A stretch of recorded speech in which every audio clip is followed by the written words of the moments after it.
Women leading the fitness industry is our topic today, and our industry expert is Reena Vocoun. Reena, thank you so much for joining us today.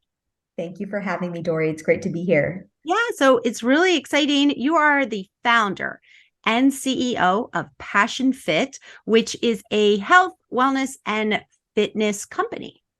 That's right. When did you start this company? A couple years ago, am I right? So I left my corporate career. I left my job at Google to start this company 8 years ago in 2014. And the reason I wanted to start it is I've had a lifelong passion for health, wellness, and fitness. And, I experienced burnout working in corporate America myself, being a dual career couple with my husband and a mom of two young boys. And I knew that there were probably other women experiencing that same challenge of balancing their personal and professional life. So I kind of married my business career with my passions in health and wellness, and Passion Fit was born. Well, speaking of balance, not only are you the founder and CEO of your company, you've also recently you did a TEDx and you are an author of a book. Why don't you tell our FBP family a little bit about your book? Yeah, thank you. So my book is called The Wellness Empowered Woman, and it launched in June of 2021, so last summer.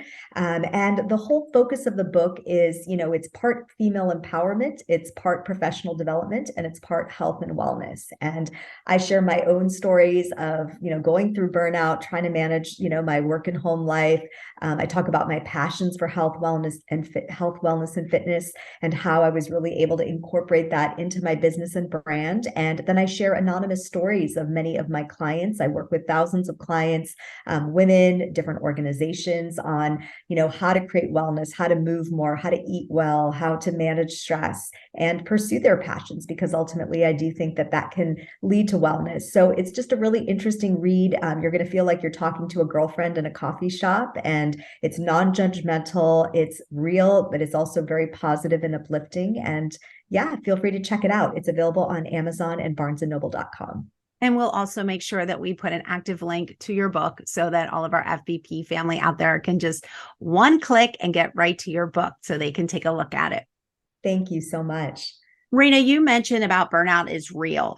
And I believe it after what everybody has been going through the last 2 years. And honestly, even before COVID even started, I think burnout was real. This isn't anything new.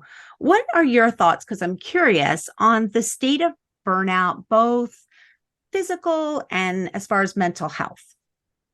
Yeah, I mean, it's interesting because the World Health Organization actually classifies burnout as an occupational phenomenon. I mean, it is, like you said, something that has been happening even prior to the pandemic. It has affected people's mental and physical health. I think we've always been connected via technology and social media. We're running around, expected to be firing on all cylinders. Then the pandemic hits, and we're forced to do, depending on what job or career path you're on, have to do much of your work online at home. And if you have kids, they're managing school at home and you're needing to manage them. And it has just created a lot of stress. And I think it's also been lonely and isolating for a lot of people. I think there's this constant fear of the unknown because the virus is not fully behind us. We're still dealing with it into year 3. So it is something that's real. And I do think in the workplace, we're seeing, according to a Gallup study, about 60% of people said that COVID has, been a significant source of stress and anxiety for them. And it's something that has affected their daily life. So burnout is very real, and I work with a lot of organizations and companies, and I'm seeing record levels of burnout amongst employees as well. Last week, when we spoke with you in our quick fire 5 questions, you mentioned when I asked you the question, what activity do you do that calms you? You mentioned yoga. You're a huge advocate, both as a participant and, advising people to take up yoga. I Yeah, know that your fitness career started all the way back when you were a freshman in college. So yeah. I'd like to know what you think, with your expertise in the fitness industry, what role do you think the fitness industry has when it comes to burnout? Yeah, I mean, I think the fitness industry has a huge role, and people might not always see the correlation. I think that it is something that is a great tool for managing both your your mental health and your physical health as well, right? I think fitness used to be, I've been doing it, as you mentioned, since I was a freshman in college and teaching and leading classes. And what once used to be something for looking good and having six-pack abs and looking great in your dress has now become much deeper. And I think people are realizing that it really can affect all aspects of your life. It can improve your mood, your brain chemistry. It can help with your stamina, your energy levels, and just how you feel about yourself and the world around you. So it's so much deeper than what some people may realize. And I do think the fitness industry has had its own ups and downs over the course of the pandemic, but people who really believe in its power have stuck around, right? Gyms, studios, fitness leaders out there, people are still hanging on because we all see the benefit of how it can help other people. And I do think it's a very important tool. And as fitness leaders and industry leaders, I feel like it's our duty and our obligation to make sure that we're continuing to educate people and provide opportunities for them to make fitness a big part of their life, or at least a regular part of their life, whether it's online or in person. There's just so many options now. And I think we need to get more people moving and taking advantage of all the resources out there. One of the things there's a lot of things I love about the fitness industry, don't get me wrong, but one of the things that I guess maybe has been brought to light because of the pandemic the last 2 years, and that's just how our entrepreneurs in the fitness industry, all of our business owners, personal trainers, all the Group X guys and gals that went and did all the Zoom, and made platforms for their classes to be online. They have really, really fought through this struggle, trying to keep the fitness industry alive and teaching people that how important it used to be, really, both physically. They used to stress how physically important it is, but I really feel that we've made such a great progress on stressing how mentally important fitness is as well. Absolutely. So I agree with you 100% on that last answer. I kind of want to shift a little bit. You talked about women empowerment. You're a huge advocate for, women in the fitness industry, women business leaders. Why is gender equity in the workplace still a struggle? It is. We're almost into 2023, and I think it's frustrating, but I think we have to continue to have hope, and we have to continue to work at it. The gender pay gap between men and women has closed by about 68% in 2022, so that's good news. But still, only 1 in 4 women actually have C-level roles in organizations and companies, and that's frustrating. And we've heard a lot about the Great Resignation and quiet quitting. Well, now there's a new one, if you haven't already heard, called the Great Breakup. And that's all about women leaving companies because they're not getting the flexibility that they want, they're not getting the pay that they want, and they're not getting the leadership roles that they want. And so I do think that it's something I feel very strongly about. Again, I've worked in corporate, for 16 to 17 years. I've been an entrepreneur for over 8. And I think for women, if you aren't getting what you want in the organization that you're working in, it's okay to go off on your own if you have the means to do it. Or maybe you do it on the side as a side hustle. And then when you feel ready, whether it's financially or mentally or emotionally, you can go off on your own later. But I think women in business, women as entrepreneurs, especially in something like the fitness industry, can be a very positive thing. And I encourage women, to be leaders. And if you are somebody who's passionate about health and fitness and wellness, take a stand and try to be a role model for others in your community, because it can really help people in a very important way, especially right now. So do you have any advice on how women can encourage one another and support one another in maintaining their health and well-being? Absolutely. And one of the things I'm most passionate about within my company and my brand is creating fitness communities with women, and also creating communities within organizations as well. But I do think that it is important for women to support one another, because we do face unique challenges, whether it's in the workplace, whether it's as mothers, as spouses, in life. in society. And so the more we can encourage one another, the more we can tell one another how important it is to take care of ourselves, because I don't want to generalize, but I do think oftentimes women put themselves last and they focus on everyone and everything first, myself included. And at the end of the day, then we end up being depleted and we end up being the ones to kind of miss out. And so I want to encourage women to be examples and role models, to say it's okay to put yourself, first sometimes, because once you're able to take care of your own health and well-being by exercising, eating well, managing your stress, managing your emotions, then you're going to be in a better place to help serve all those around you, whether it's your family members, your significant other, your employer, your community.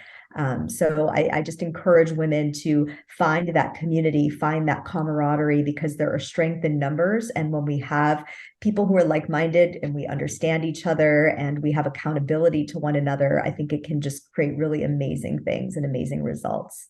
Yeah, I love the fitness communities. I've heard that a few times here on the Fitness Business Podcast, and I can't agree with you more on that. I think they are so important, and they just do a lot of good. It's a great resource for women. Just most women are experiencing the same thing. It's just some are more vocal than others. So those of us, including myself, that aren't quite as vocal, sometimes it's just nice to kind of be like, oh, I didn't want to say anything, but I'm so glad to hear that other women are experiencing the same thing as myself or feeling the same way as myself. And I think when you're in a fitness community, you feel like you're talking with other people that are like-minded, like yourself. You share in the same passion and hobby, and pastime.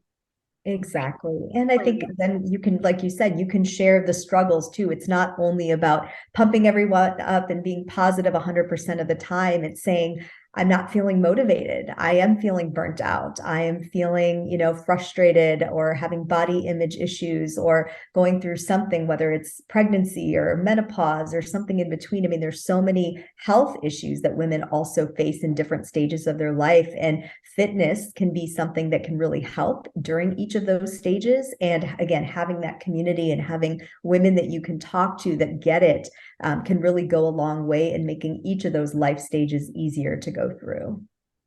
So I love asking this question to all of my girl power guests that come onto the Fitness Business Podcast. And that is, why do you feel that it's so important to have more representation of women as entrepreneurs and fitness professionals in the industry? I'd love to hear your answer for this one. Absolutely. Yeah. I mean, I think they're sort of two separate areas, but then they also go hand in hand. So having more women as entrepreneurs and leaders, I mean, we're really setting an example for the next generation of girls, right? That can see that, wow, I can run my own company. I can be a founder. I can be a CEO. I can inspire and lead people and make a positive impact on the world and build something from the ground up. I think there's just a lot of pride that comes in being able to do that. And I think that will also create more women leaders out there. And maybe as society and business sees more women starting their own companies, that's going to elevate the number of women that do get into C-level positions within other organizations. So maybe that statistic of 1 in 4 will continue to get better and better. In terms of fitness, again, fitness and health has been a lifelong passion for me. When I'm not, I literally have been teaching fitness classes since I was 18, right? So my entire adult life. And if I've ever gone through stages where I'm not teaching or I'm not doing fitness on a regular basis, I don't feel like myself.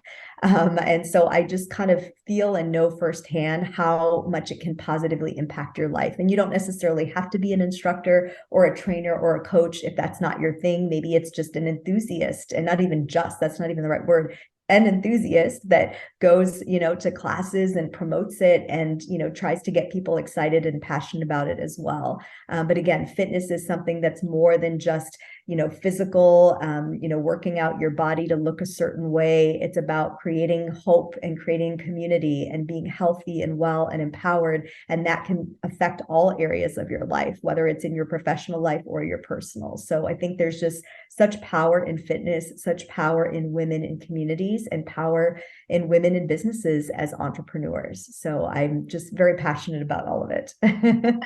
Listen, I know how passionate you are and I know how much you love it and you enjoy it, but I do have to just ask you, I read that you were a U.S. silver medalist in the ESPN National Fitness Championships. You just have to tell us about this really quick because I thought that was a super cool, fun fact about yourself.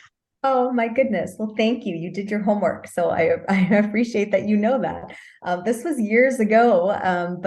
So when I was in college, I actually saw this competition on ESPN and I said to myself, someday I want to do that. And so I graduated. I was working full time in a busy corporate job, but I just started doing research and I hired a trainer and a choreographer. And basically this competition is kind of a mix between fitness, dance, and gymnastics. And I also grew up dancing my whole life. I was a cheerleader. I was on dance team. So it was kind of marrying all my loves and passions into one competition. And you basically perform a 2-minute routine, much like I would almost equate it to like a floor competition in gymnastics.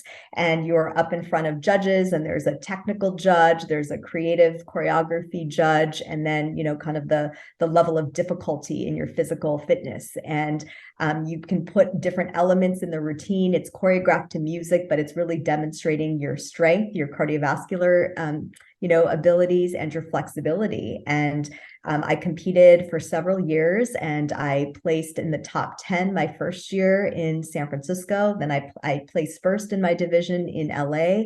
And then I made it to the national competition in South Beach, Miami. And then I took the silver medal in my division. And it was just one of the most fun, inspiring, and empowering experiences. It was hard work because I was sometimes training, 3 to 4 hours a day, 6 days a week. And that would be before work and after work, and had some injuries along the way. And, times where I, felt like, oh, I don't know if I can do this. I want to hit this goal, but I had to really dig deep and believe in myself. And luckily, between my family and my friends, my husband, who was my boyfriend at the time, believing in me, and my trainers, I just got the courage to do it. And it's still to this day one of the most fun experiences that I've ever done. And I'm really proud that I was able to have that experience. You should be proud. That's awesome.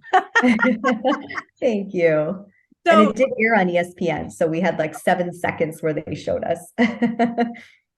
That's a good fun fact about yourself. Be very proud. So Reena, before you go, I just want to ask you one last question.